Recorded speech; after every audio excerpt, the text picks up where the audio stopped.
Tu en as pensé quoi du cours sur les métiers? C'était pas trop mal. Ouais, tu as raison. Je pense que ça m'a aidé. Vraiment? Tu veux faire quoi plus tard? Je pense que je vais peut-être m'engager dans l'armée. L'armée? Mais en fait, elle sert à quoi l'armée française? Pour commencer, je vais te donner la définition de l'armée française.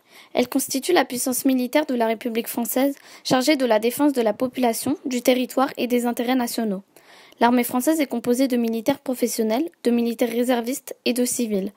En moyenne, environ 23 000 militaires sont recrutés par an. De plus, la France possède la 4e armée la plus féminisée dans le monde.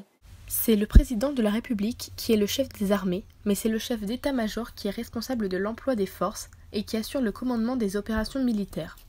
Et c'est le premier ministre des armées, qui est actuellement une femme, qui est responsable de l'infrastructure militaire, de l'organisation, de la gestion et de la mobilisation des armées. Les armées ont pour mission d'assurer la dimension de défense de la politique et de sécurité nationale de la France, ainsi que d'identifier les menaces et les risques. Pour ce faire, elles ont 5 fonctions stratégiques. La protection, la connaissance et l'anticipation, la prévention, comme par exemple la consolidation du plan Vigipirate en 2016, et les interventions extérieures.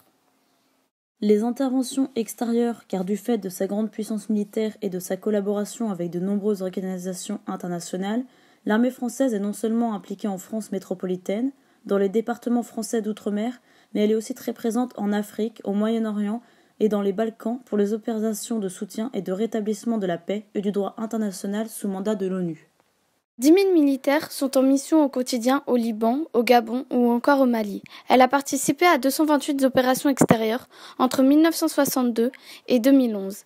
Elle aide les populations et intervient dans le cadre d'évacuation. L'armée est capable d'envoyer 15 000 hommes en cas d'événement majeur et pour une durée limitée.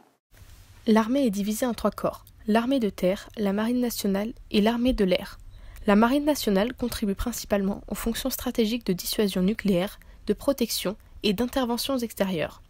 Elle dispose de 4 sous-marins nucléaires, dont au moins un est à la mer en permanence depuis 1972.